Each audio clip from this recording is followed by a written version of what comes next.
গোটা বিশ্বে আসার আগেও খাদিজার আরো 2টা বিয়ে হয়েছে। খাদিজার গর্ভে অনেকগুলো সন্তান এসেছে, এগুলো তারা দেখে না। তিনি বিধবাদেরকে স্থান দিয়েছেন, প্রত্যেকটা বিয়ে আল্লাহর আদেশে করেছেন। চিল্লায় বলেন আল্লাহু আকবার। মায়েশার চেহারাটা সাইয়েদনা জিবরাইল রেশমি কাপড়ের মধ্যে করে বিশ্বনবীর কাছে এসে বললেন, ইয়া রাসূলুল্লাহ, দেখেন তো মেয়েটাকে কেমন লাগে। বিশ্বনবী বললেন, ভালো লাগে, কিন্তু মেয়েটা কার? সাইয়েদনা জিবরাইল বললেন, আপনার বন্ধু আবু বকরের মেয়ে, পছন্দ হয় কিনা বলেন। বিশ্বনবী বললেন হয়। তার কয়েকদিন পরে ডাইরেক্ট প্রপোজ, আল্লাহর কাছ থেকে সরাসরি প্রপোজাল এসেছে। জিবরাইল ছবি নিয়ে এসে বললেন, ইয়া রাসূলুল্লাহ, আল্লাহ প্রপোজাল পাঠিয়েছেন, বিয়ের প্রস্তাব। আমি হলাম বিয়ের ঘটক, আল্লাহ হলেন বিয়ের কাজী। বিশ্বনবী বললেন, জিবরাইল রে, তুমি যদি বিয়ের ঘটক হও, আল্লাহ যদি হয় বিয়ের কাজী, আমি মুহাম্মদ রাজি। বিয়ে হয়ে গেল। এভাবে প্রত্যেকটা বিয়ে বিশ্বনবী সাল্লাল্লাহু আলাইহি ওয়াসাল্লাম আল্লাহ তাআলার অর্ডার পেয়ে করেছেন, নিজের মন গড়া করে নাই। ওই নবীর বিরুদ্ধে যারা কথা বলে, এগুলো মানুষ নয়, এগুলো অমানুষ। জোরে বলেন ঠিক কিনা? এগুলো জাহান্নামের নরকীট আর পিতৃ পরিচয়হীন জারদ সন্তান। জোরে বলেন ঠিক কিনা?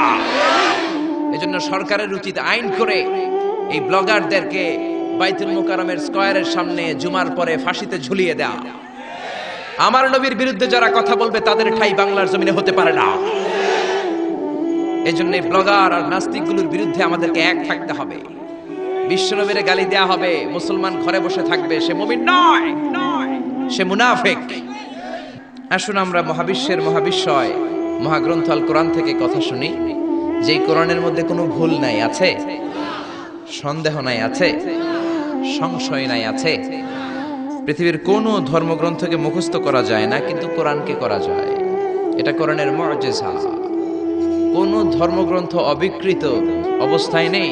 দে অলরেডি ডিস্টর্টেড দেয়ার স্ক্রিপচার। তাওরাত, জাবুর আল্লাহ নাজিল করেছেন হিব্রু ভাষায়। বলেন তো কোন ভাষায়? আরবিতে এটাকে বলে আল-লুগা আল-ইবরানিয়া। ইবরানি ভাষায় নাজিল করেছেন। ইনজিলকে আল্লাহ তাআলা নাজিল করেছেন সুরিয়ানি ভাষায়। আর এই কোরআনকে আল্লাহ তাআলা নাজিল করেছেন কোন ভাষায়? রব্বুল আলামিন বলেন, ইন্না আনজালনাহু কুরআনান আরাবিয়্যান লাআল্লাকুম তাআকিলুন। ও নবী, এই কোরআনকে আমি সুরিয়ানি ভাষায় পাঠাই নাই, ইব্রানি ভাষায় পাঠাই নাই, চাইনিজ ভাষায় পাঠাই নাই, ইংলিশ ভাষায় পাঠাই নাই। কোরআনকে আল্লাহ কোন ভাষায় পাঠালেন? এজন্য আরবি শিখতে রাজি আছেন তো? ছেলে মেয়েদেরকে কোরআনের ভাষা শিখাবেন। কোরআনের ভাষা আরবি ভাষা। কোরআনের ভাষা শিখলে ফ্যামিলিটারে বরকতময় করে দিবে কে? আবার এই কোরআনটাকে রব্বুল আলামিন বিশ্ব নবীর জীবনে সবচাইতে দামি মুআজিজা করে পাঠালেন। মুআজিজা মানে হচ্ছে মিরাকেল। মিরাকেল মানে হচ্ছে অলৌকিক বিষয়। সব নবীকে আল্লাহ মিরাকেল দেন। নবী তার এলাকার লোকদেরকে এই মিরাকেল দেখান। এই মিরাকেল দেখিয়ে দেখিয়ে নবী তাদেরকে ঈমানদার বানান। সব নবীকে মিরাকেল দেখে।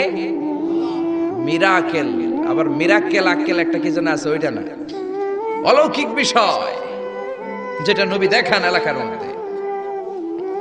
বিশ্ব নবীকে আল্লাহ এরকম অনেক মিরাকেলস দিয়েছেন, অলৌকিক বিষয় দিয়েছেন। বিশ্ব নবী আঙ্গুল দিয়ে চাঁদের মধ্যে ইশারা করেছেন, চাঁদ ভেঙে 2 ভাগ হয়েছে। কোন ঠিক কিনা? এটা অলৌকিক বিষয় না? আপনি আমি পারবো? পৃথিবীর কোন আল্লাহর ওলি পারবে? কিন্তু বিশ্বনবী পেরেছেন। চিল্লায় বলেন ঠিক কিনা? এরকম হাজার হাজার মুআজিজা রব্বুল আলামিন বিশ্বনবীকে দান করেছেন। কিন্তু হাজার মুআজিজার মধ্য থেকে বিশ্বনবীর জীবনে সবচাইতে দামি মুআজিজার নাম হলো কোরআন। কি নাম?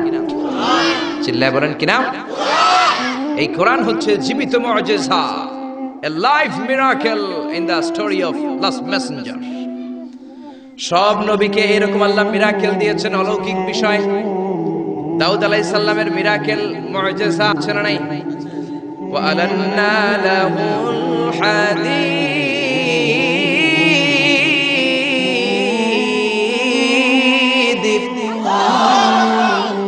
আল্লাহ কোরআনে বললেন, আমি আমার পয়গম্বর দাউদ আলাইহিস সালামকে যে মিরাকেল বা অলৌকিক বিষয়টা দিয়েছি, সেটা হলো লোহাকে নরম করার ক্ষমতা। সাইয়েদনা দাউদ আলাইহিস সালাম লোহার মধ্যে ধরলে লোহা গলে যেত, নরম হয়ে যেত। এই পৃথিবীতে সর্বপ্রথম সৈয়দনা দাউদ আলাইহিস সালাম ছুরি বানিয়েছেন, দা বানিয়েছেন, কোদাল বানিয়েছেন, রামদা বানিয়েছেন। সৈয়দনা দাউদ আলাইহিস সালামের আগে কেউ পৃথিবীতে কোনোদিন ছুরি, বটি আর দা বানাতে পারে নাই। কারণ তিনি লোহা ধরলে গলে যেত, নরম হয়ে যেত। উনি ওইটাকে একটা স্ট্রাকচার প্যাটার্নে নিয়ে ছুরি বানাতেন। এই যে আমার সামনে মাইকেল লোহা, আমি মিজানুর রহমান আনসারী গায়ের যত জোড় আছে এরকম বাঁকা করলে লোহা বাঁকা হবে নাকি?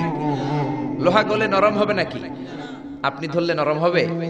কিন্তু দাউদ আলাইহিস সালাম লোহাকে টাচ করলেই গলে নরম হয়ে যেত। পাথর দিয়ে চাপটা করে করে যেমন খুশি তেমন ছুরি বানাতেন, দা বানাতেন, শাবল বানাতেন। এটা আর কেউ পারতো না, কারণ এটা দাউদ নবীর মুজিজা। চিল্লায় বলেন ঠিক কিনা?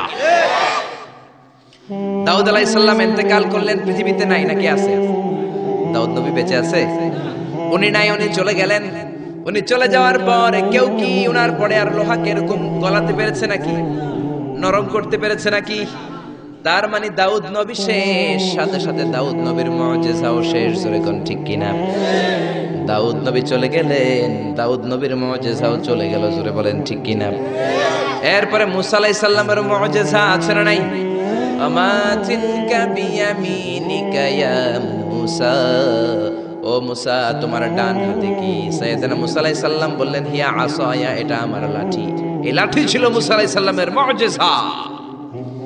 মুসা আলাইহিস সালাম এই লাঠি মাটিতে গেড়ে দিলে গাছ হয়ে যেত, সাগরে রেখে দিলে ব্রিজ হয়ে যেত, ফেরাউনের সামনে রেখে দিলে বিশাল অজগর সাপ হয়ে যেত। কোন সুবহানাল্লাহ। মুসা আলাইহিস সালাম চলে গেলেন, ইন্তেকাল করলেন, কিন্তু ওনার লাঠিটা পৃথিবীতে ছিল। মুসা নবী মরে গেলেন, কিন্তু ওনার লাঠি ছিল। কিন্তু উনি চলে যাওয়ার পরে ওনার এই লাঠিটা দিয়ে কেউ কোনোদিন সাপ বানাতে পেরেছে নাকি? গাছ বানাতে পেরেছে নাকি? ব্রিজ বানাতে পেরেছে নাকি? তার মানে মুসা নবী শেষ, সাথে সাথে মুসা নবীর মুজিজাটাও শেষ। জোরে কোন ঠিক কিনা? মুসা নবী চলে গেলেন, মুসা নবীর মুজিজাও চলে গেল। ঈসা আলাইহিস সালামের মুজিজা আছে না নাই? ঈসা নবীর মুজিজা, it was very dangerous মুজিজা in the world. পৃথিবীর সবচাইতে ভয়ঙ্কর মুজিজা ছিল ঈসা নবীর মুজিজা। আল্লাহ বললেন ওয়া উবরিউল আকমাহা ওয়াল আবরাসা ওয়া উহয়িল মাউতা বিইযনিল্লাহ। ঈসা আলাইহিস সালামের মুজিজা, উনি বলেন আমি আল্লাহর আদেশে জন্মান্ধ, রাতকানা, দিনকানা রোগীর চোখকে ভালো করে দেই। অন্ধ রোগীর চোখে হাত বুলিয়ে দিলে, ঈসা নবী হাত বুলিয়ে দিলে ওই লোকটার চোখ ভালো করে দিত কে? আবার চামড়ায় শ্বেত রোগী, ধবল রোগী, কুষ্ঠ রোগীর গায়ে হাত বুলিয়ে দিলে হাত ভালো করে দিত কে? আবার কবরের সামনে দাঁড়িয়ে, লাশের সামনে দাঁড়িয়ে সাইয়েদনা ঈসা নবী যদি বলতেন ইয়া আব্দাল্লাহ কুম বিইযনিল্লাহ, কবরের লাশ দাঁড়িয়ে যাও, মুহূর্তে লাশ দাঁড়িয়ে যেত। মরা লাশ জীবিত হয়ে যেত। এটা ওনার মুজিজা। সাইয়েদনা ঈসা নবীর যদি কখনো হরিণের গোশত খাওয়ার ইচ্ছে হতো, কিসের গোশত খাইছেন? খাইছেন? খেয়েছো? হরিণের গোশত খাওয়ার যদি ইচ্ছে কখনো ঈসা নবীর হতো, উনি জঙ্গলের সামনে যে হরিণগুলোর ডাক দিতেন ইয়া দাবি তাআল, এই হরিণ সামনে আয়। লাফিয়ে লাফিয়ে হরিণগুলো সামনে চলে আসতো। উনি দেখে দেখে চুজ করতেন কোন হরিণের গোশত খাবেন, ওই হরিণটারে হাতে নিতেন। ছুরি নিয়ে নিজ হাতে হরিণের গলায় ছুরি বসিয়ে জবাই করতেন। চামড়াটা কেটে কেটে গোশতগুলো আগুন দিয়ে ঝলসে ঝলসে বারবিকিউ করে খেতেন। কিন্তু হরিণের হাড্ডি খেতেন না। কি খেতেন না? গোশত খেতেন, হাড্ডি খেতেন না। হাড্ডিগুলোর স্তূপ করে জমা করে রাখতেন। খাওয়ার পরে হাড্ডির দিকে ইঙ্গিত করে বলতেন কুম বিইযনিল্লাহ, ও হরিণের মরা হাড্ডি, আল্লাহর আদেশে জীবিত হয়ে জঙ্গলে চলে যা। বলতে দেরি হতো, মরা হাড্ডি থেকে জীবিত হরিণ হয়ে জঙ্গলে যেতে দেরি হতো না। এটা ঈসা আলাইহিস সালামের মুজিজা। উনি মৃত জিনিসকে জীবিত করতে পারতেন। উনিও চতুর্থ আকাশে চলে গেলেন। উনি চলে যাওয়ার পরে উনার কোন খ্রিস্টান উম্মাত কোন অন্ধ রোগীর চোখের মধ্যে হাত বুলালে চোখ ভালো হবে নাকি? চোখের পাওয়ার যেটা আছে ওইটাও যাইব, ঠিক কিনা? ধবল রোগী, শ্বেত রোগী, কুষ্ঠ রোগীর গায়ের মধ্যে হাত বুলিয়ে দিলে রোগ ভালো হবে নাকি? মরা লাশের সামনে দাঁড়িয়ে যদি বলে কুম বিইযনিল্লাহ, ও লাশ তুই মুহূর্তের মধ্যে জীবিত হয়ে দাঁড়িয়ে যা, লাশ দাঁড়াবে নাকি? এই ঈদগাতে মাঝে মাঝে জানাজার নামাজ হয় না? ধরেন আজকে একটা জানাজার নামাজ, সামনে লাশ, আপনারা দাঁড়ায় আছেন। একজন সামনে যায়, লাশের সামনে যায় বলে এই লাশ তুই দাঁড়া, এই তুই দাঁড়া। আপনারা কি বলবেন? বলবেন লাশ দাঁড়ানোর আগে তুমি একটা পাবনার টিকিট কেটে আসো। জোরে বলেন ঠিক কিনা? কারণ মাথার মধ্যে ঝামেলা ঢুকেছে, পাগলামি ঢুকেছে, লাশ দাঁড়াবে না, আর লাশ দাঁড় করে না তো ঈসা নবীর মুজিজা। জোরে কোন ঠিক কিনা? তার মানে ঈসা নবী চলে গেলেন, ওনার মুজিজাও চলে গেল, ওনার মুজিজা কেউ দেখাতে পারে না। ঈসা নবী শেষ, সাথে সাথে মুজিজাও শেষ। খেয়াল করে বুঝেন, দাউদ নবী চলে গেলেন, দাউদ নবীর মুজিজাও চলে গেল। মুসা নবী চলে গেলেন, মুসা নবীর মুজিজাও চলে গেল। ঈসা আলাইহিস সালাম চলে গেলেন, ঈসা নবীর মুজিজাও চলে গেল। বিশ্বনবী চলে গেলেন, বিশ্বনবীর মুজিজা কোরআন কি চলে গিয়েছে নাকি? বিশ্বনবীর সবচাইতে দামি মুজিজা কোরআন আছে না নাই?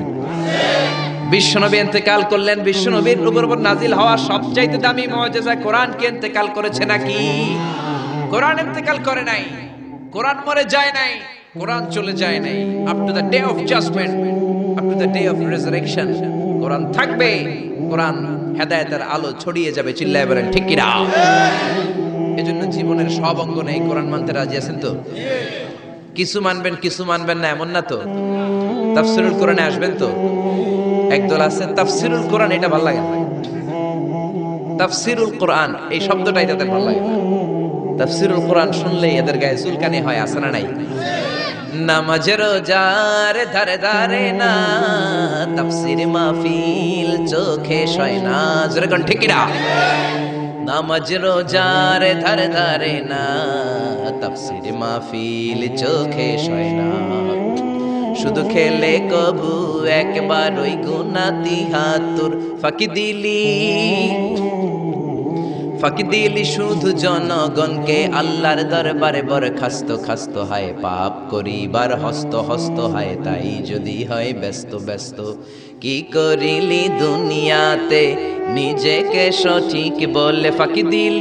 ফাঁকি দিলি শুধু জনগণকে। আল্লাহর দরবারে বরখাস্ত খাস্ত হায়, পাপ করিবার হস্ত হস্ত হায়। তাই যদি হয় ব্যস্ত ব্যস্ত। চিল্লা বলেন ঠিক না? তাফসীর মাহফিল ভাল লাগে না, গায়ে চুলকানি হয়। কিন্তু এই তাফসীর দিয়ে যে এদেশে কত খেদমত হয়েছে, কত কাফির মুসলমান হয়েছে, কত নাস্তিক আস্তিক হয়েছে, তার কোনো ঠিক নাই। জোরে কোন ঠিক কিনা? এদেশের একজন মুফাসসির আছে যার হাতে হাত রেখে হাজার হাজার অমুসলিম ইসলাম ধর্ম গ্রহণ করেছে। জোরে বলেন ঠিক কিনা? জেলখানাতে বন্দী। এখন জেলখানা বানানো হয় চোর বাটপারের জন্য। কার জন্য? এখন চোর বাটপার দেশের বাইরে, জেলের বাইরে, আর মুফাসসিরে কোরআন জেলখানার ভিতরে। চিল্লায় বলেন ঠিক কিনা? জেলখানায় কোনো মুফাসসির বসে বসে কাঁদলে তার জন্য চিন্তিত হওয়ার কারণ নাই। তার গুনাহগুলো মাফ করে দিচ্ছে কে? তাকে ওলিদের শিরোমণি বানিয়ে দিচ্ছে কে? আমরা বিপদ আসলে কষ্ট পাই, আল্লাহরে বকা দেই। রোগ আসলে কষ্ট পাই, আল্লাহরে গালি দেই। সাহাবারা রোগ আর বিপদ না আসলে ভয় পেয়ে যেতেন। কারণ বিশ্বনবী বলতেন, আসাদুন নাসি বালাআন আল আম্বিয়া, সবচাইতে বেশি আল্লাহ পরীক্ষা করেন নবীদেরকে। সুম্মাল আমসাল ফাল আমসাল, তারপরে সিদ্দিকিন শুহাদাদেরকে, আল্লাহর ওলিদেরকে। মানুষ আল্লাহর কাছে যত প্রিয়, তার পরীক্ষাটাও তত করা। ঠিক না? এজন্য জেলখানায় কেউ থাকলে তার জন্য অত কষ্টের দরকার নাই, চিন্তার দরকার নাই। তার মর্যাদা বাড়িয়ে দিচ্ছে কে? আল্লাহ তার মর্যাদা বাড়িয়ে দিচ্ছে। তার জনপ্রিয়তার মতো জনপ্রিয়তা এই বাংলার জমিনে কারো নাই। এখনো আধা ঘন্টা তার কথা শোনার সুযোগ যদি দেয়া হতো, বাংলার কোনো মাঠ নাই, ঘাট নাই, বিল নাই, স্কয়ার নাই, সিলেটের হাকালুকি হাওর নাই যেখানে লোক জায়গা দেয়া যাবে। চিল্লায় বলেন ঠিক না? এজন্য যে কোরআনের রাস্তায় আমরা নেমেছি, এই রাস্তাটা বড় কঠিন। কালিমার দাওয়াত আপনি দিবেন, কালিমার কথা বলবেন, কালিমার পক্ষে থাকবেন, এই জিনিসটা এত সোজা না। কেউ আপনার রাস্তায় ফুল বিছিয়ে রাখবে না। এ রাস্তা কুসুমাস্তীর্ণ নয়, এটা কণ্টকাকীর্ণ। আপনাকে ঝুঁকি নিয়ে কথা বলতে হবে, আপনাকে ঝুঁকি নিয়ে ময়দানে কাজ করে যেতে হবে, ঝুঁকি নিয়ে কালিমার দাওয়াত দিতে হবে। চিল্লায় বলেন ঠিক কিনা? এই কালিমার পথে আমরা উঠেছি, এই কোরআনের পথে আমরা নেমেছি। দুনিয়ার কোনো কিছু দিয়ে এই কোরআনের রাস্তা থেকে ফেরানো যাবে না। এখন ঠিক কিনা? বিশ্বনবীর কাছে অনেক প্রস্তাব ছিল। কাফিরেরা 3 দফা প্রস্তাব দিল। আব্দুল্লাহর বেটা মুহাম্মদ 3 দফা প্রস্তাব। কয় দফা? ও মুহাম্মদ, মদিনার নেতা হতে চাও? 1 দফা, নেতা বানিয়ে দেব। সম্পদ চাও? সম্পদ দিয়ে দেব। সুন্দরী নারী চাও? নারী দিয়ে দেব। এই কালেমার দাওয়াত ছেড়ে দাও, কোরআনের তাফসীর ছেড়ে দাও। বিশ্বনবী বললেন, তোমাদের দফা 3টা, আমার দফা 1টা। সবাই বলল, তোমার কি দফা? বিষ্ণু বললেন লা ওয়াদাউ শামসা ফি ইয়ামিনি, আর সম্পদ, নারী আর ক্ষমতা তো দূরের কথা, আকাশের সূর্যটা যদি ডানা হত্যাকারী, ধর্ষণকারী, আমি আল্লাহ নামে কসম করে বলছি, আল্লাহ তোমার ইজ্জতের কসম, তোমার সম্মানের কসম, 1971 সনের এক ফোঁটা পানি বা কাদা আমার গায়ে লাগে নাই, লাগে নাই, লাগে নাই।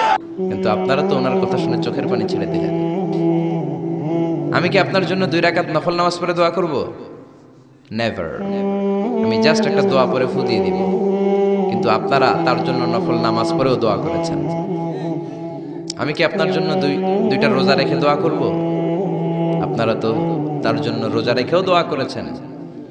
এদেশের মানুষ দেহের তাজা রক্ত বিলিয়ে দিতেও কোরআনের জন্য কুণ্ঠাবোধ করে না, চিল্লায় বলেন ঠিক কিনা? এজন্য জীবনের সব অঙ্গনে সেই কোরআনের আইনগুলো মানার দরকার আছে না নাই? আল্লাহ আমাদেরকে to the right sense of direction, সঠিক পথে চলার তৌফিক দান করুক, উত্তম ফয়সালার দিকে যাওয়ার তৌফিক দান করুক। আমরা পড়ি আমিন। কোরআনের সবচেয়ে যে দামি আয়াত, ওই আয়াতটার তাফসীর আজকে করব। বিশ্বনবীকে জিজ্ঞেস করা হলো আইয়ু আয়াতিন আযামু মিন কিতাবিল্লাহি ইনদাকা নবী, কোরআনের কোন আয়াতটা সবচাইতে বেশি দামি আপনি মনে করেন? বিশ্বনবী বললেন আযমু আয়াতিন মিন কিতাবিল্লাহি আয়াতুল কুরসি। আল্লাহর কোরআনের মধ্যে 6666 আয়াত, কারো বর্ণনা মতে 6636 আয়াত, আরেক বর্ণনা মতে আরেকটা রিওয়ায়াত পাওয়া যায়। এই যতগুলো আয়াত কোরআনের মধ্যে আছে, সবচাইতে দামি আয়াতের নাম আয়াতুল কুরসি, ঠিক কি না? এতগুলো আয়াত থাকতে এটার দাম এত বাড়লো কেন? এটার এত মর্যাদাপূর্ণ আয়াত কেন? 5টা কারণে এই আয়াতের দাম বেশি। জোরে বলেন কয়টা? 1 নম্বরে আয়াতের মধ্যে রব্বুল আলামিন নিজের পরিচয় দিয়েছেন। একটা মাত্র আয়াত, কিন্তু এত সুন্দর করে চমৎকার করে রব্বুল আলামিন নিজের পরিচয়টা একটা আয়াতে দিয়েছেন। গোটা কোরআন তন্ন তন্ন করে তালাশ করলে আর কোন জায়গায় এত সুন্দর পরিচয় আল্লাহর পাওয়া যায় না। এখন সুবহানাল্লাহ। এজন্য এই আয়াতটার দাম এত বেশি। আবার এই আয়াতের মধ্যে রব্বুল আলামিন তাওহীদের কথা বলেছেন। কিসের কথা? তাওহীদেরই মুর্শিদ আমার মুহাম্মাদের নাম বলো, মুহাম্মাদের নাম, আল্লাহর নাম জপলে বুঝতে পারি আল্লাহরই কালাম বলো, মুহাম্মাদের নাম। আল্লাহু আকবার। আল্লাহ তার একত্ববাদের ঘোষণা দিলেন, তিনি যে এক এবং একক। এই ঘোষণাটা আয়াতের মধ্যে আছে, এই জন্য আয়াতের মর্যাদা বাড়িয়ে দিয়েছে কে? আবার এই আয়াতের মধ্যে আল্লাহর 4টা সিফাতি নাম আছে। জোরে বলেন কয়টা? 1 নম্বরে আল হাইয়্যু, 2 নম্বরে আল কাইয়্যুম, 3 নম্বরে আল আলী, 4 নম্বরে আল আযীম। এই 4টা আল্লাহর সিফাতি নাম এই আয়াতের মধ্যে থাকার কারণে আয়াতের মর্যাদা বাড়িয়ে দিয়েছে কে? আবার এই একটা আয়াতে রব্বুল আলামিন তিনি যে কত ক্ষমতাবান, তার কুদরত যে কত বড়, তার জ্ঞানের সীমানা যে কত বড়, এগুলোর বর্ণনা দিয়েছেন। আবার এই আয়াতের মধ্যে আল্লাহ কুরসির বর্ণনা দিয়েছেন। কুরসি হচ্ছে পৃথিবীতে, মহাবিশ্বে আল্লাহ যে 4টা জিনিস সর্বপ্রথম তৈরি করেছে, আরশ, কুরসি, লৌহ, কলম, এই 4টা জিনিসকে মহাবিশ্বে আল্লাহ সর্বপ্রথম তৈরি করেছেন। এই কুরসির কথাও এই আয়াতের মধ্যে আছে না নাই?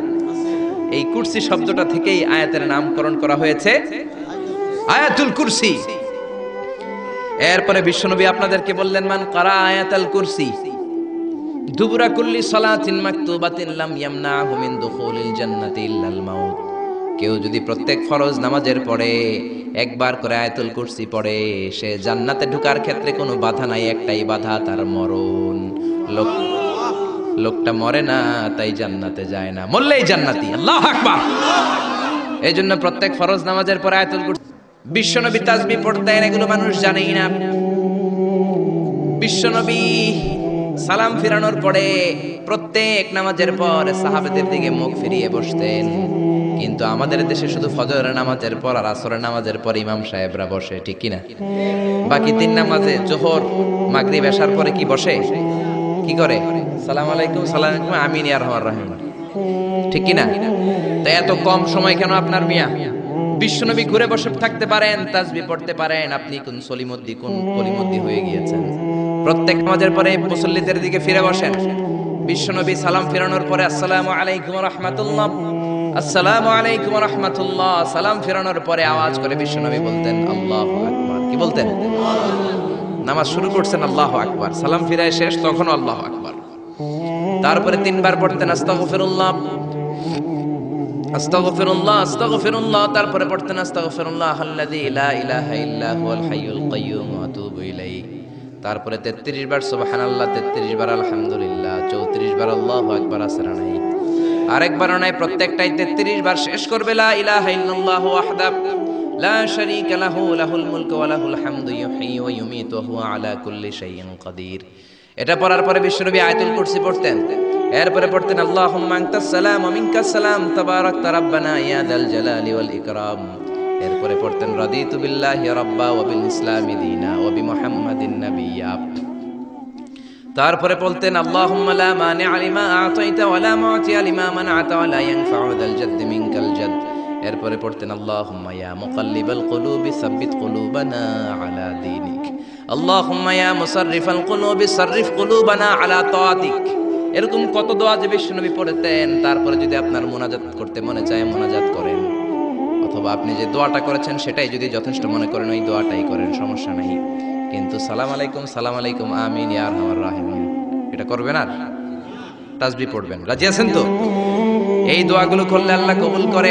আবার বিশ্বনবী বললেন আযান ইকামতের মাঝখানের সময়টা, ওই সময় দোয়া করলে আপনার দোয়া কবুল করে নেয় কে?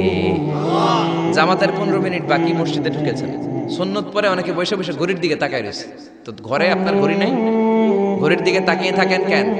বিশ্বনবী বললেন দুআ লা ইউরাদ্দু বাইনাল আযানি ওয়াল ইকামা। আযান ইকামতের মাঝখানে দোয়া করলে ওই দোয়া আল্লাহ ফেরায় না। সুন্নত পরে আপনি বসে থাকার দরকার নাই।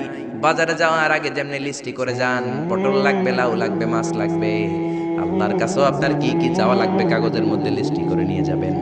মসজিদে বসে বসে সুন্নত নামাজের পরে মুয়াজ্জিনের ইকামতের আগে ওইগুলো আল্লাহর কাছে কি আছে বলে নিয়ে যাও। জোরে বলেন ঠিক কিনা? এজন্য খবরদার এই ওয়াজিফাগুলো মিস করবেন না। সকালবেলা যদি একবার ওয়াজিফা পড়েন আয়াতুল কুরসি, সন্ধ্যা পর্যন্ত আল্লাহ স্পেশাল ফেরেশতার গার্ড দিয়ে দিবে। আবার সন্ধ্যাবেলা যদি একবার আয়াতুল কুরসি পড়েন সকাল পর্যন্ত আপনাকে গার্ড দিবে কে? আবার এই একটা আয়াতের মধ্যে ইসমে আজম আছে, আল ইসমুল্লাহিল আযম। আল্লাহর 99টা নামের মধ্যে থেকে একটা ইসমে আজম, কিন্তু কোনটা কেউ জানে না একজন ছাড়া, তিনি কে? তবে বিশ্বনবী তার চাচাতো ভাই আব্দুল্লাহ ইবনে আব্বাস, যাকে রাইসুল মুফাসসিরিন বলা হয়, তার জন্য দোয়া করেছেন আল্লাহুম্মা ফাক্কিহু ফিদ্দীন ওয়া আল্লিমহু তা'বীল। আল্লাহ আমার চাচাতো ভাই আব্দুল্লাহ ইবনে আব্বাসকে আপনি দ্বীনের জ্ঞান শিক্ষা দেন, তাকে কোরআনের তা'বীল তাফসীর শিক্ষা দেন। বিশ্বনবীর দোয়ার বরকতে তিনি গোটা মুফাসসিরদের সম্রাট হয়েছেন। কোন সুবহানাল্লাহ। রাইসুল মুফাসসিরিন আব্দুল্লাহ ইবনে আব্বাস তানভীরুল মিকবাস ফি তাফসীর ইবনে আব্বাস রেফারেন্স উনি বলেন, আমার কোরআনের যতটুকু জ্ঞান বিশ্বনবীর দোয়ায় আমি পেয়েছি, আমার মনে হয় আল্লাহর ইসমে আজমটা কোরআনের কোন আয়াতের মধ্যে নাই, আছে শুধু আয়াতুল কুরসির মধ্যে। যেরকম সুবহানাল্লাহ। তুমি ইউনুস নবীরে যখন খাইলো মাছেতে গিলিয়া, ফেরেশতা পাঠাইয়া দিলে ইসমুল্লাহিল আযম, ফেরেশতা পাঠাইয়া দিলে ইসমে আজম দিয়া। প্রাণে ছিল যাহার ভয় সেটা পাইল যে আশ্রয়, শত্রুদেরই হাত থেকে বাঁচাইলে প্রাণ। আল্লাহু আল্লাহু পড়েন, আল্লাহু আল্লাহু তুমি জাল্লে জালালুহু, শেষ করা তো যায় না গে তোমার গুণগান। আল্লাহু আল্লাহু। এই যে ইসমে আজম, যে ইসমে আজমের বদৌলতে রব্বুল আলামিন ইউনুস নবীকে তিমি মাছের পেট থেকে মুক্তি দিলেন, ওই ইসমে আজম কোরআনের কোন আয়াতে আছে কেউ জানে না। তবে আব্দুল্লাহ ইবনে আব্বাস বলেন আমার মনে হয় আল্লাহু লা ইলাহা ইল্লা হুয়াল হাইয়ুল কাইয়্যুম, এই আল হাইয়ুল কাইয়্যুম এই শব্দটাই হলো ইসমে আজম। সুবহানাল্লাহ। এজন্য এই শব্দ দিয়ে দোয়া করবেন। বিশ্বনবী এই শব্দ দুইটার ওসিলা দিয়ে দোয়া করতেন। বিশ্বনবী দোয়া করতেন ইয়া হাইয়্যু ইয়া কাইয়্যুম বিরহমাতিকা আস্তাগীস। ও হাইয়্যু ও কাইয়্যুম, আপনার বদৌলতে আপনার নামের ওসিলায় আপনার কাছে আমরা পানাহ চাই। বিরহমাতিকা আস্তাগীস। আস্তাগীস শব্দটা এসেছে আল গাইস থেকে, আল গাউস। গাউস মানে সাহায্যকারী। গাউসুল আজম কার নাম? নাকি আব্দুল কাদের জিলানীর নাম? খবরদার, গাউসে পাক আব্দুল কাদের জিলানী নয়, গাউসে পাক হলেন আল্লাহ। গাউসুল আজম আব্দুল কাদের জিলানী নয়, গাউসুল আজম হলো আল্লাহ। গাউস মানে সাহায্যকারী, আল আজম মানে মহান। মহান সাহায্যকারী তো একজন, তিনি কে? এজন্য খবরদার আল্লাহর অলিরে আল্লাহর অলি বলে ডাকবেন। অলিকে আল্লাহর চেয়ারে বসানোর দরকার নাই, যেরকম ঠিক কিনা? আব্দুল কাদের জিলানী অনেক বড় আল্লাহর ওলি ছিলেন। উনি নিজে কোনোদিন নিজের গাউসে আজম বলেন নাই। আপনি কেমন করে বলেন? আব্দুল কাদের জিলানীকে গাউসে পাক বললে আপনার নামটা মুশরিকদের কাতারে তুলে দিবে কে? এজন্য আয়াতুল কুরসিটা হবে আমাদের স্পেশাল ওয়াজিফা। সবাই সকাল সন্ধ্যা আয়াতুল কুরসি পড়বেন তো? পড়বেন তো? আল্লাহ আয়াতুল কুরসির শব্দটা শুরু করেছেন আল্লাহ শব্দ দিয়ে। কোন শব্দ দিয়ে? আয়াতুল কুরসির প্রথম শব্দটা কি?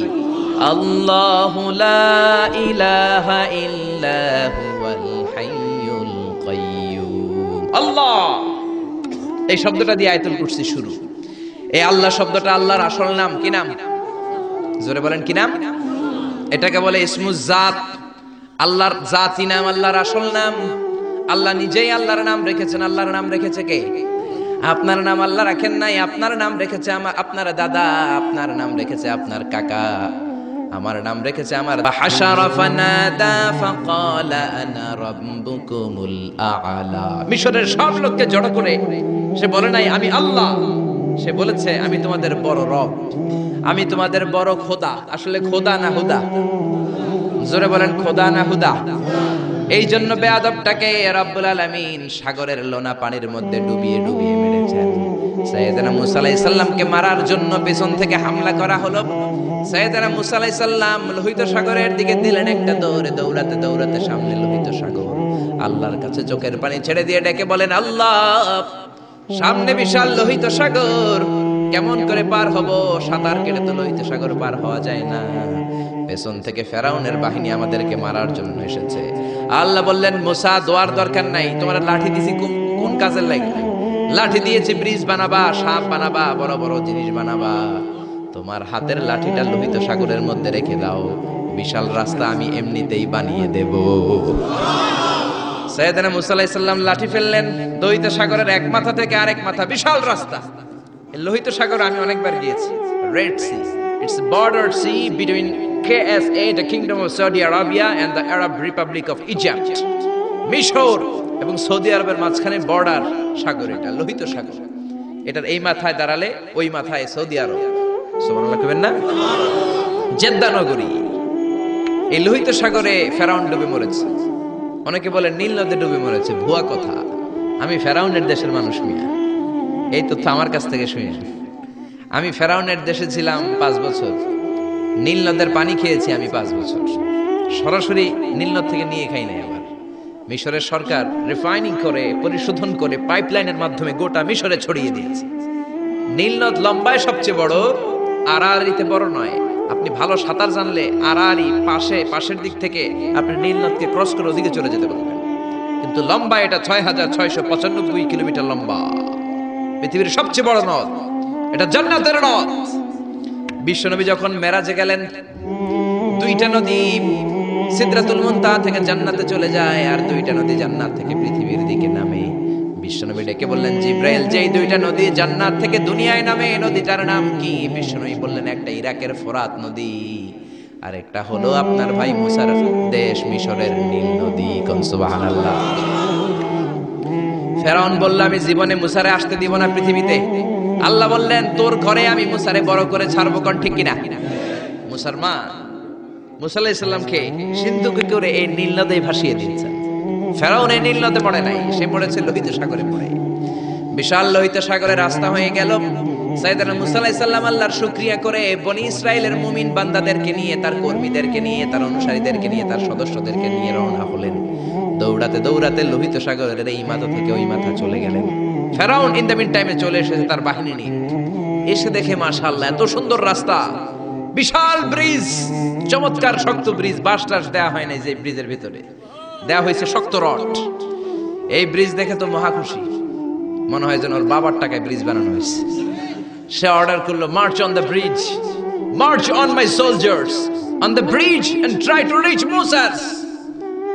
আমার এই সামনের ব্রিজটা পার হয়ে যাও, মুসাকে খপ করে ধরে নাও, আল্লাহকে দ্বারা ধরাইতেছি আমি।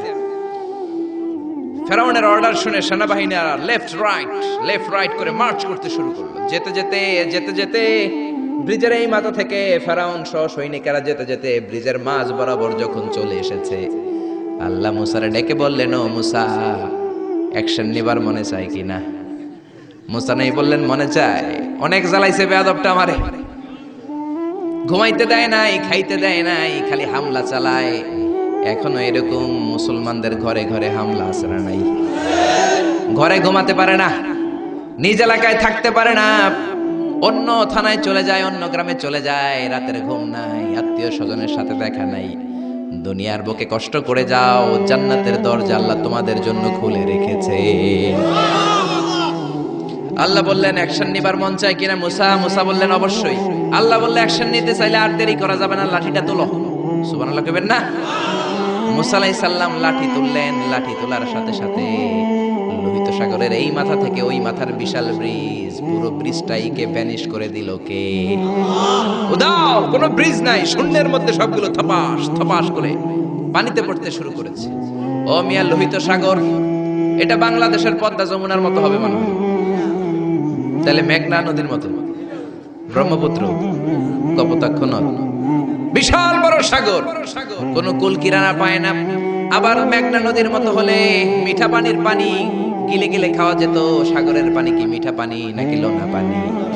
এই সুন্দর ফুল সুন্দর ফল, মিঠা নদীর পানি, আল্লাহ তোমার মেহেরবানি। মিঠা নদীর পানি হলে খেয়ে ফেলতো, কিন্তু লোহিত সাগরের লোনা পানি, লবণ পানি আর খেতে পারে না। এক ঢোক ভিতরে যায়, বমি করে 2 ঢোক ফালায়। খেতে খেতে খেতে খেতে ফেরাউনের পেটটা এত বড় হয়েছে, আজীবন খেয়েছে মানুষের বাড়ির লাউ, অন্যের বাড়ির কদু, অন্যের বাড়ির খাসির রান। আজকে বেয়াদবের বাচ্চাটারে লোহিত সাগরের লবণের পানির মধ্যে চুবাই কে? পানি খেতে খেতে পেট এত বড়। এবার হাত তুলে কয়, আমি ভালো মানুষ। কি বলে? আমি ভালো মানুষ, আমি ঈমান আনলাম। বনি ইসরাইলের লোকেরা যার প্রতি ঈমান এনেছে, মুসার রব, হারুনের রব, ওই আল্লাহর ছাড়া আমি কাউরে মানি না। কত ভালো মানুষ দেখছেন? আল্লাহ বললেন, no, the time is up, the time is up, I never accept your ঈমান now. এখন তোর ঈমান আমি কবুল করব না। জিবরাইল রে বললেন, ওর মাথাটা একটু ঠাইসা দাও, আর একটু জুবা দিয়া আর একটু লোনা পানি খাওয়া। জিবরাইল কিছুই করলেন না, ওইটা তো এমনি শুধু ভাসতেছে। মাথাটা একটু ঠেসে ধরলেন, আর কয়েক ঢোক পেটের ভিতরে ঢুকায় দিল কে?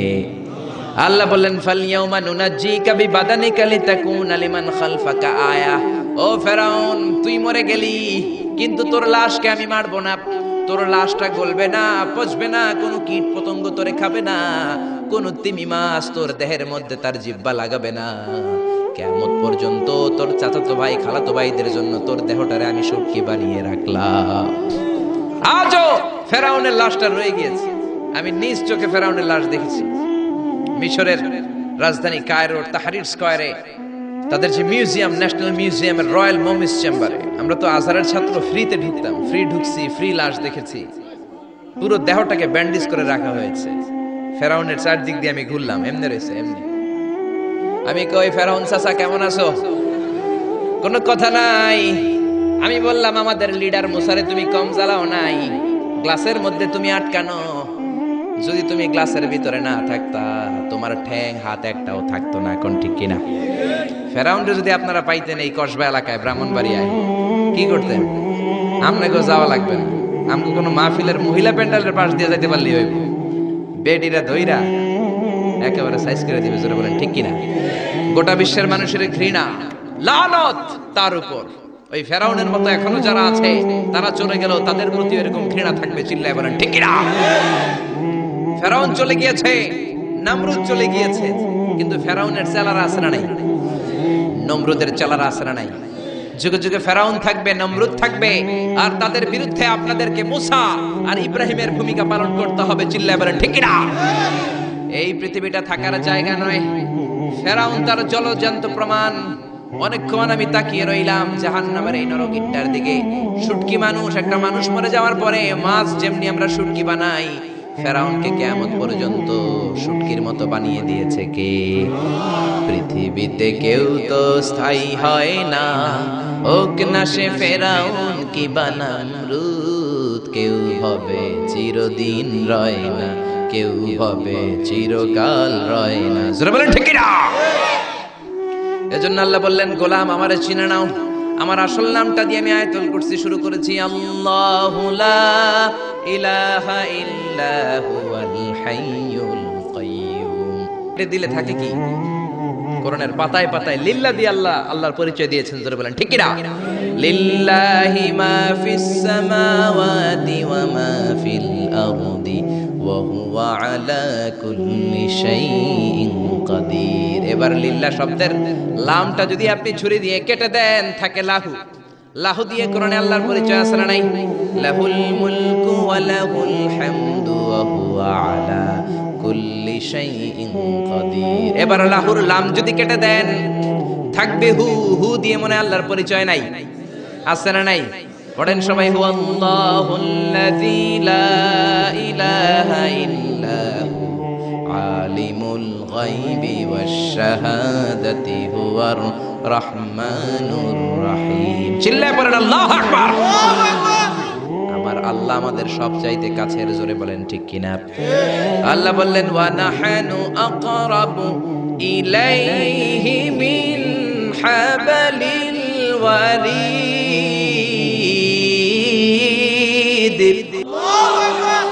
আমি আমার বান্দার শাহরগ কণ্ঠনালী, যেখানে শ্বাসনালী রয়েছে, ওই শ্বাসনালীর রগের চাইতো বান্দার বেশি কাছে থাকি। কোন সুবহানাল্লাহ। আমরা বললাম আল্লাহ আপনি যদি কাছে থাকেন আপনারা দেখি না কেন? এই শাহরগের কাছে আল্লাহ আকরাব, অনেক কাছে, তো কাছে থাকলে দেখি না কেন? আল্লাহ বললেন গোলাম আমারে দেখা যায় না, আমি সবাইরে দেখি কিন্তু আমারে কেউ দেখে না। কোন সুবহানাল্লাহ। কি এক আজীব বিষয়, তিনি সবাইরে দেখেন, সবাই তারে দেখে না। সুবহানাল্লাহ কইবেন না? লা তুদরিকুহুল আবসার ওয়া হুয়া ইউদরিকুল আবসার ওয়া হুয়াল লাতীফুল খাবীর। লা তুদরিকুহুল আবসার, গোটা বিশ্বের কোন চোখ আল্লাহরে দেখে না, কিন্তু আল্লাহর চোখ সবাইরে দেখে। চিল্লায় বলেন ঠিক কি না? মুসা আলাইহিস সালাম আল্লাহরে ডেকে বললেন, আল্লাহ রব্বি আরিনি আনজুর ইলাই। কেউ আপনারে দেখুক না দেখুক এটা আমার বিষয় না, আমি দেখে ছাড়ব। রব্বি আরিনি আনজুর ইলাইক, ও রব আমি আপনারে দেখতে চাই। আল্লাহ বললেন না না মুসা দেখতে পাবা না। লাম তারানি, never you can see me মুসা। ও মুসা, দুনিয়ার চোখ দিয়ে আমারে দেখা যায় না। জান্নাতে আসবা, আমার মেহমান হবা। জান্নাতের কনফারেন্স রুমে তোমরা যখন বসবা, আমার ৭০,০০০ নূরের পর্দা আমি তোমাদের জন্য সেদিন খুলে দেব। সেদিন আমাকে তোমরা দেখবা। মুসা আলাইহিস সালাম বললেন না রব্বি আরিনি আনজুর ইলাইক, আমি এখনই দেখব। এই পৃথিবীতে সব নবীদের মধ্যে থেকে মুসা আলাইহিস সালামের মেজাজ ছিল খুব গড়ন।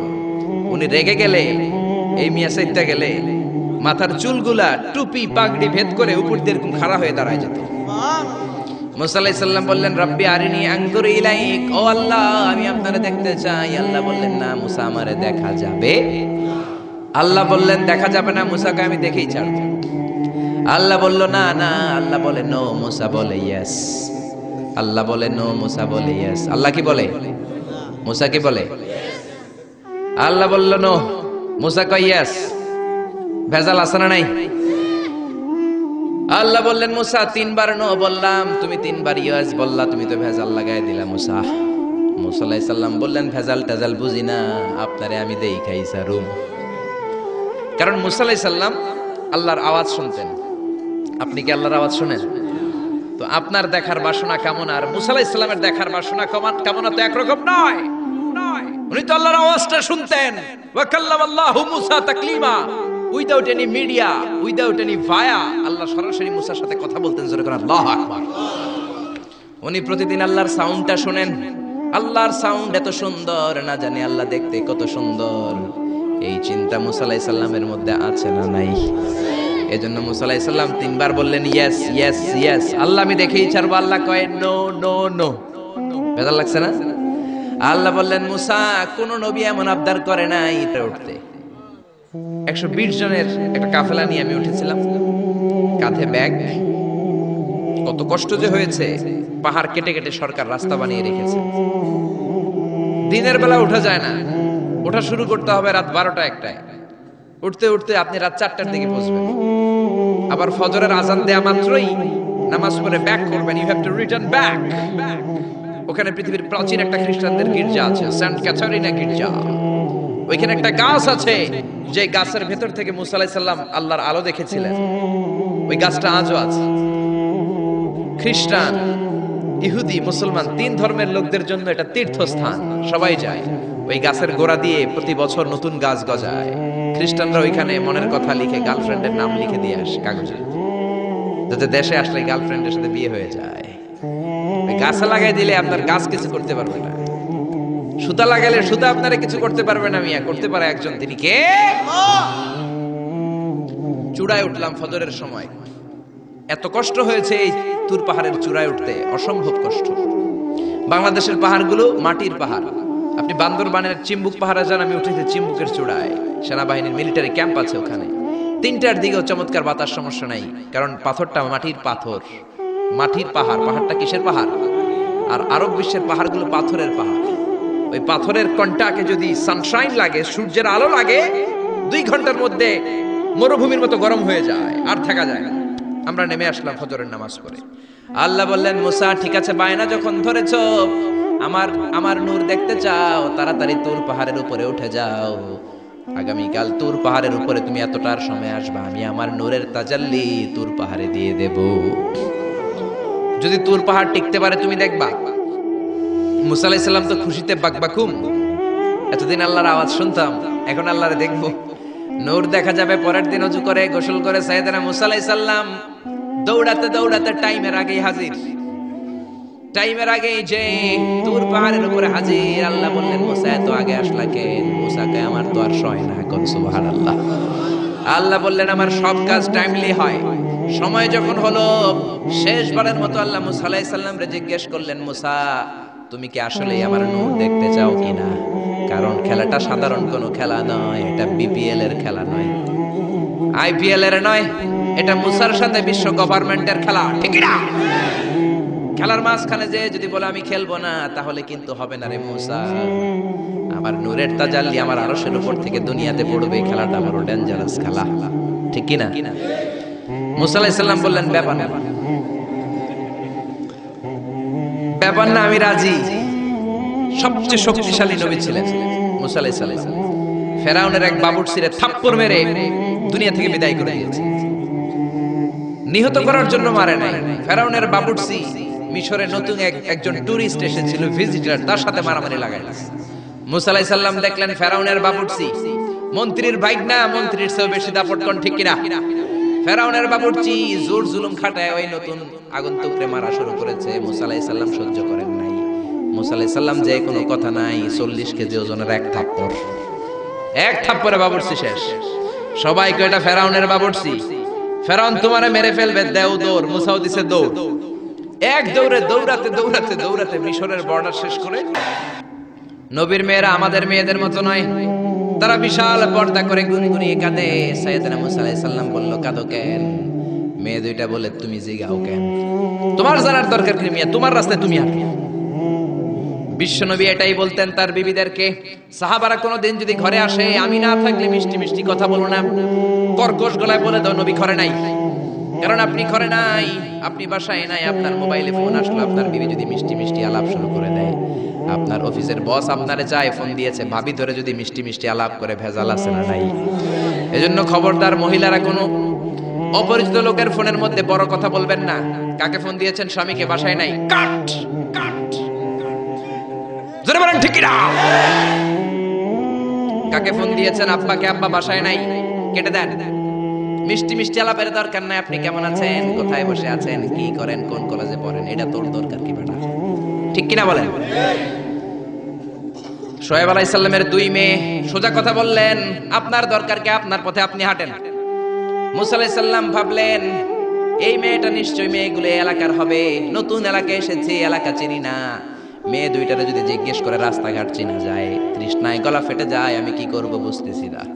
মুসা আলাইহিস সালাম বললেন, ও তোমরা বলো আমি ভালো মানুষ, কেন তোমরা কাঁদো? মেয়ে দুইটা আবার বলতে আরম্ভ করলো, আমরা 2 জন নবীর মেয়ে, ছাগল পালি, ছাগলকে পানি খাওয়াবো। একটা কুয়া আমাদের এলাকায়, যুবক ছেলেরা এসে তাদের ছাগলকে পানি খাইয়ে কুয়ার ঢাকনা লাগিয়ে চলে গিয়েছে।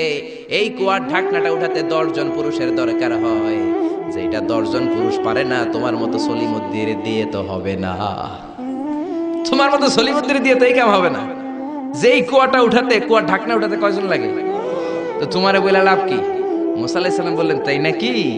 এই কথা আমার তো তোমরা চিনো নাই, আমি মুসা। সুবহানাল্লাহ কইবেন না? মুসা আলাইহিস সালাম বললেন, আইনাল বের, কুয়া কোথায়? হাদা হুয়াল বের, এই তো কুয়া। মুসা আলাইহিস সালাম সামনে যে ডান হাত ইউজ করেন নাই, বাম হাতে একটা ধাক্কা মারছে। বাম হাতের ধাক্কায় কুয়ার ঢাকনা 10 হাত দূরে যেয়ে পড়েছে। এই ঘটনা দেখে মাইয়ারা ছাগল দিয়ে দিছে দৌড়। মেয়ে মনে করেছে মরুভূমির মাঝখানে জিন টিন কিছু হবে। মুসা আলাইহিস সালাম ডেকে বললেন, যেও না, আমি জিন টিন নই, ইন্নামা আনা বাশারুম মিসলুকুম, আমি তোমাদের মতোই স্বাভাবিক মানুষ। মেয়েগুলো আবার পর্দা করে এসেছে। মুসা আলাইহিস সালাম বললেন, আমিও তৃষ্ণার্ত, আমি আগে পানি খাই, তোমাদের ছাগলগুলোরও খাওয়াই। এইবার তো মেয়েরা খুশিতে বাকবাকুম। ঘরে কোনো কর্মচারী নাই, নতুন একটা কাজের লোক পাওয়া গেছে, আর আমাদেরকে ছাগল নিয়ে পানি খাওয়ানোর জন্য আশা লাগবে না। মুসা আলাইহিস সালাম বললেন, আমি এইখানে পথিক মানুষ, থাকার জায়গা নাই। মেয়েরা বলল, সমস্যা নাই, ব্যাপার না, বাসায় চলেন। বাড়িতে যে বাবারা কয়, বাবা এই নবী মুসা, এই লোকটা আগন্তুক হিসেবে এসেছে, কাজের জন্য রেখে দেন। মুসা আলাইহিস সালামের গায়ে এরকম শক্তি দিয়েছিল কে? ওই মুসা আলাইহিস সালাম বললেন, ইয়েস, আল্লাহ বলে। মুসা বলে, আল্লাহ বলে। আল্লাহ বললেন, মুসা আমারে তুমি দেখতে চাও? তুর পাহাড়ের মধ্যে সোজা হয়ে দাঁড়াও। সাইয়েদনা মুসা আলাইহিস সালাম সোজা হয়ে দাঁড়িয়ে রইলেন। ঘটনা মনে আছে তো? একটা আবার আরেকটার সাথে পেঁচায় ফেলতেছেন না তো? মুসা আলাইহিস সালাম শক্ত করে দাঁড়িয়ে রইলেন। আল্লাহ বললেন, মুসা এই খেলাটা সাধারণ খেলা না, তোমার সাথে আমি আল্লাহর খেলা, দেখবা কিনা বলো? মুসা কয়, আমি রাজি। মুসা কি কয়? আমি রাজি। আল্লাহ বললেন, okay, now I am gonna start the game. আমি এবার গেম শুরু করে দেব। মুসা ডানে বায়ে সামনে পেছনে চতুর্দিকে 12 ফারসাক এরিয়া, 4 ফারসাক এরিয়া, 1 ফারসাকে 4 মাইল, 1 ফারসাকে 3 মাইল, 4 ফারসাকে 12 মাইল। 12 মাইল এরিয়ার মধ্যে যত মশা ছিল, মাছি ছিল, সাপ ছিল, ইঁদুর ছিল, ব্যাঙ ছিল, জিজি পোকা ছিল, আল্লাহ বললেন 12 মাইল এরিয়ার বাইরে চলে যা। কেমন কাঁদি বেরো নাই। এবার আল্লাহ 12 মাইল এরিয়ার মধ্যে স্পেশাল সিকিউরিটি ফোর্স এঞ্জেল পাঠালেন। ফেরেশতারা চলে আসলো। তারা হাতের সাথে হাত লাগিয়ে, পায়ের সাথে পা লাগিয়ে 12 মাইল এরিয়ার মধ্যে বিশাল সীসা ঢালা প্রাচীর দেয়াল দিয়ে দিল। সুবহানাল্লাহ, আল্লাহু আকবার। খেলার মধ্যে বাউন্ডারির দরকার আছে না নাই? বিশাল 12 মাইলের বাউন্ডারি দিয়ে আল্লাহ বললেন, মুসা শেষবারের মতো জিজ্ঞেস করি, তুমি খেলতে রাজি আছো কিনা? মুসা কয়, ব্যাপার না। শক্ত হয়ে দাঁড়িয়ে রইলেন। আল্লাহ বললেন, ঠিক আছে। রব্বুল আলামিন এবার 12 মাইল এরিয়াটাকে ঘুটঘুটে অন্ধকার করে দিলেন। এত অন্ধকার, মুসা আলাইহিস সালাম নিজের হাত নিজে দেখে না, নিজের শরীরকে নিজে দেখে না। এত ঘুটঘুটে অন্ধকার, অন্ধকার দেখে আশেপাশে কোনো আওয়াজ নাই। এতক্ষণ মশামাছির বনবন ছিল, ঝিঝি পোকার ঝিঝি শব্দ ছিল, এখন কোনো আওয়াজ নাই। মুসা নবীর অন্তরে এবার ভয় ঢুকাই দিছে কে? এবার একটু নড়ে সরে বসছে। ভয় লেগেছে, কিন্তু ওই যে আল্লাহর নূর দেখবে আকাঙ্ক্ষা, মনোবল এখনো হারায় নাই। আল্লাহ আবারও বললেন, মুসা রেডি আছো কিনা? মুসা কয়, কি কয়? ওই যে ব্যাপার না। মুসা আলাইহিস সালাম দাঁড়িয়ে রইলেন। তিনি বললেন, ইয়েস, আমি দেখব। এবার আল্লাহ মুসা আলাইহিস সালামের চোখের পাওয়ার বাড়িয়ে দিলেন। আল্লাহ বললেন, তোমার চোখের জ্যোতি আমি বাড়িয়ে দিলাম। ঊর্ধ্ব জগতের জিনিস এখন তুমি দেখবা, ঊর্ধ্বাকাশের জিনিস দেখবা। উপরের দিকে তাকাও। 12 মাইল এরিয়াকে অন্ধকার দূর করে আলোময় করে দিলেন। এবার সাইয়েদনা মুসা আলাইহিস সালামের চোখে এত পাওয়ার, উপরের দিকে তাকিয়ে সব দেখতে পেলেন। কোন সুবহানাল্লাহ। তাকিয়ে দেখলেন প্রথম আকাশের মহাশূন্য, তারপরে প্রথম আকাশ। আমরা যেটা দেখি এটা কিন্তু প্রথম আকাশ না। আপনি জীবনও আকাশ দেখেন নাই। আকাশ কি এত কাছে? আপনি যা দেখেন it's a space, open space. প্রথম আকাশের মহাশূন্য, তারপরে প্রথম আকাশ, তারপরে দ্বিতীয় আকাশের মহাশূন্য, তারপরে দ্বিতীয় আকাশ, তারপরে তৃতীয় আকাশের মহাশূন্য, তারপরে তৃতীয় আকাশ। আপনারা সূর্য, চন্দ্র, galaxy, Milky Way, black hole, Proxima Centauri, Alpha Centauri, Alpha Centauri B, যা দেখেন সব প্রথম আকাশের মহাশূন্যের ভেতরে। চিল্লায় বলেন ঠিক কিনা? মুসা আলাইহিস সালাম তাকিয়ে দেখলেন তারা দেখা যায়। এরপরে প্রথম আকাশ, তারপরে দ্বিতীয় আকাশের মহাশূন্য, তারপরে দ্বিতীয় আকাশ। একটার চেয়ে আরেকটা আকাশ বড়। বলেন ঠিক কিনা? বিষ্ণু বললেন, প্রথম আকাশের চেয়ে দ্বিতীয় আকাশ কত বড়? শোনো শোনো, তোমার হাতের আংটিটা যদি মরুভূমির মাঝখানে তুমি ছেড়ে দাও, মরুভূমির তুলনায় তোমার হাতের আংটি যত ছোট, আল্লাহর দ্বিতীয় আকাশের তুলনায় আল্লাহর প্রথম আকাশ তত ছোট। একটার চেয়ে আরেকটা বড়। তিনি সপ্ত আকাশ দেখতে পেলেন। তারপরে দেখলেন সিদরাতুল মুনতাহা, তারপরে তাকিয়ে দেখলেন বাইতুল মামুর। এটা ফেরেশতাদের কিবলা। জোরে কোন ঠিক কিনা? আমরা কাবা ঘরে মক্কায় যে চারিদিকে তাওয়াফ করি, ফেরেশতারা ঠিক কাবার বরাবর উপরে বাইতুল মামুরের চারদিকে তাওয়াফ করে। একসাথে 70,000 ফেরেশতা করে। একবারে 70,000 ফেরেশতা একবার যদি তাওয়াফ করে, কিয়ামত পর্যন্ত দ্বিতীয়বার কোন ফেরেশতা তাওয়াফের চান্স পাবে না। কোন সুবহানাল্লাহ। কোটি কোটি ফেরেশতা সিরিয়াল দিয়ে তাদের কাজ শেষ করে এখানে তাওয়াফের জন্য লাইন দিয়ে থাকে। চিল্লায় বলেন আল্লাহু আকবার। এরপরে সাইয়েদনা মুসা আলাইহিস সালাম তাকিয়ে দেখলেন বিশাল বড় কোরআনের বাড়ি দেখা যায়। বাল হুয়া কোরআনুম মাজিদ ফি লাউহিম মাহফুজ।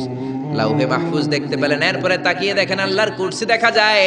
তারপরে দেখলেন আল্লাহর আরশ দেখা যায়। তারপরে দেখলেন আল্লাহর 70,000 নূরের পর্দা দেখা যায়। কোন সুবহানাল্লাহ। এবার আল্লাহ নূরের পর্দা থেকে নূরের ফোকাস করবেন।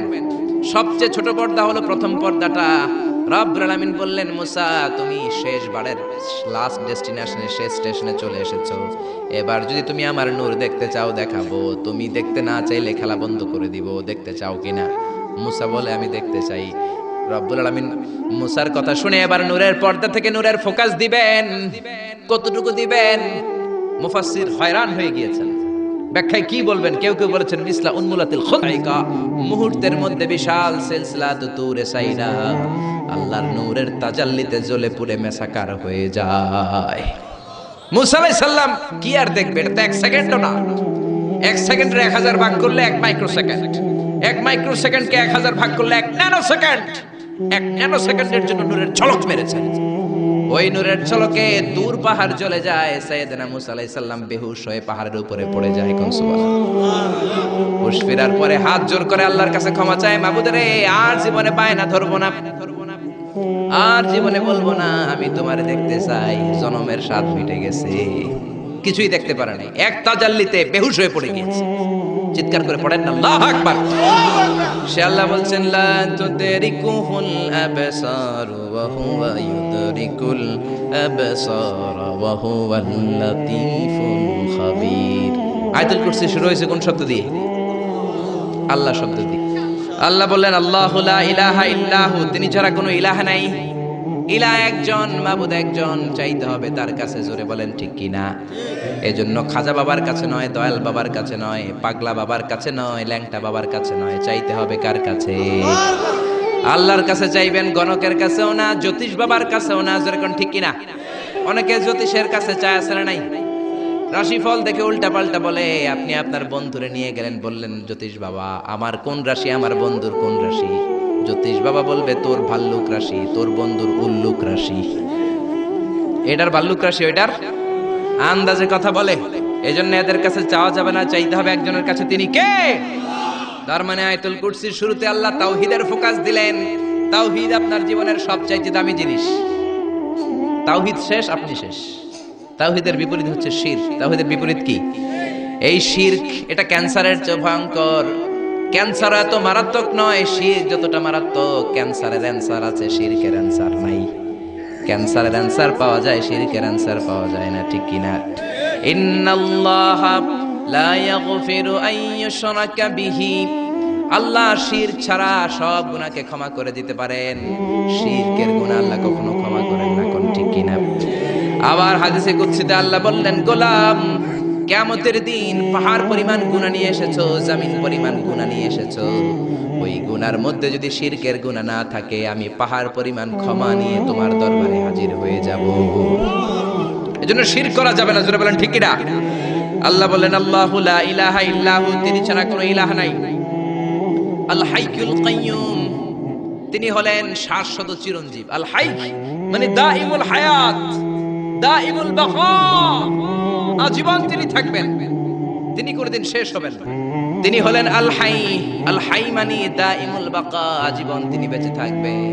সবাই মরে যাবে, তিনি থাকবেন। কোন ঠিক কিনা? কুল্লু মান আলাইহা ফানিন ওয়া ইয়াবকা ওয়াজহু রাব্বিকা যুল জালালি ওয়াল ইকরাম ফাবিআইয়ি আলাই রাব্বিকুমা তুকাযযিবান। তিনি অক্ষয়, তিনি অব্যয়, তিনি অনাদি, তিনি অনন্ত, তিনি শাশ্বত, তিনি চিরঞ্জীব, তিনি সদা জাগ্রত, সদা সজাগ। চিল্লায় বলেন ঠিক কিনা?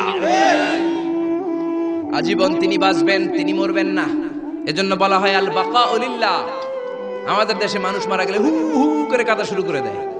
আরব দেশে কাঁদে না, তারা কেরাতের সম্মেলন করে। কেউ মারা গেলে 3 দিন পরে কেরাত সম্মেলন করে। এই যে কেরাত সম্মেলন, বিশাল বড় কেরাত সম্মেলনের মধ্যে তারা তাদের মৃত ব্যক্তির জন্য দোয়া করে। কিন্তু আমরা তো এমনটা করি না। আমাদের চিল্লা চিল্লি আছে না নাই? আমারে লইয়া গেল রে, সাইরা গেল রে। মহিলারা কাঁদে বেশি, ঠিক কি না? সবাইকে মারতে যত কষ্ট দিয়েছো, ইবলিসকে ডবল কষ্ট দিয়ে মারো। মালাকুল মউত বলবে ইবলিসও শেষ। আল্লাহ বলবেন এবার ফেরেশতাদেরকে মারো। মালাকুল মউত বলবে ফেরেশতারাও শেষ। আল্লাহ বলবে আখবিরনি মাইয়া বাকা, আর কে কে বেঁচে আছে বলো। মালাকুল মউত বলবে আল্লাহ শুধুমাত্র 4 জন ফেরেশতা বাকি। চিল্লায় বলেন কয়জন? জিব্রাইল, ইসরাফিল, মিকাইল আর আমি আজরাইল। আল্লাহ বলবেন জিব্রাইলের রূহ কবজ করে আনো, মিকাইলের রূহ কবজ করে আনো, ইসরাফিলের রূহ কবজ করে আনো। এবার আল্লাহ বলবেন ইয়া মালাকুল মাউত আখবিরনি মাইয়া বাকা, আর কে কে বেঁচে আছে বলো। মালাকুল মউত বলবে আল্লাহ মহাবিশ্বে আর কেউ বেঁচে নাই, শুধুমাত্র 2 জন ছাড়া। এক হলেন আপনি আল হাইয়ুল কাইয়ুম, শাশ্বত চিরঞ্জীব, আপনার কোনো লয় নাই, ক্ষয় নাই, অব্যয় অক্ষয়, সদা জাগ্রত, সদা সজাগ। আর হলাম আমি আপনার হুকুমের গোলাম আজরাইল। এই 2 জন ছাড়া মহাবিশ্বে আর কেউ বেঁচে নাই। আল্লাহ ডেকে বলবেন আজরাইল সবাইকে তো মারলি, এইবার একটু তুই মর। এবার তুই মর, তুই মর। এই কথা শুনে মালাকুল মাউতের কাঁপুনি ছুটে যাবে। কাঁপতে কাঁপতে ডেকে বলবে আল্লাহ সবাইকে আমি মারলাম, আমি মরবো কেন? আল্লাহ বলবেন তুইও মরবি। মালাকুল মাউত বলল আগে বলেন নাই কেন যে আমিও মরবো? আল্লাহ বললেন তুই কি জানিস না কুল্লু নাফসিন দাইকাতুল মাউত, দুনিয়ার সবাইকে মৃত্যুর স্বাদ নিতে হবে, কোন ঠিক কি না?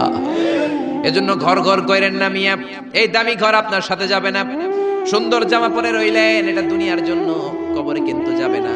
দামি ঘড়ি পরে রইলেন, ঘড়ি যাবে না। চোখে চশমা দিয়ে রইলেন, চশমাটা যাবে না। দামি টয়লেট বানালেন, ফিটিংস বানালেন, আপনার শেষ গোসলটা আপনার টয়লেটে হবে না। আপনার দামি ফিটিংস দিয়ে বানানো আপনার চমৎকার টয়লেটের মধ্যে 20টা বছর দামি এই টয়লেটের মধ্যে টাইলস করা টয়লেটে গোসল করলেন, আপনার শেষ গোসলটাকে আপনার টয়লেটে হবে নাকি? আপনার দামি ফিটিংস দেয়া টয়লেটের মধ্যে গোসলখানে আপনার শেষ গোসল হবে না। যেখানে মুর্দা ধোয়া হয়, মরা ধোয়া হয়, ওই জায়গায় আপনার গোসল হবে, ঠিক না? আল্লাহ ডেকে বলবেন মালাকুল মাউত আখবিরনি মাইয়া বাকা, কে কে বেঁচে আছে বল। আল্লাহ আমি ছাড়া আর কেউ নাই। আল্লাহ বলবে তুই মর, তুই মর। শুনে কাঁপতে কাঁপতে ডেকে বলবে আল্লাহ সৃষ্টির শুরুতে যদি আমি জানতাম আমাকেও একদিন মরতে হবে, তাহলে এই মৃত্যু ফেরেশতার দায়িত্ব নিতে আমি ক্ষমা চাইতাম।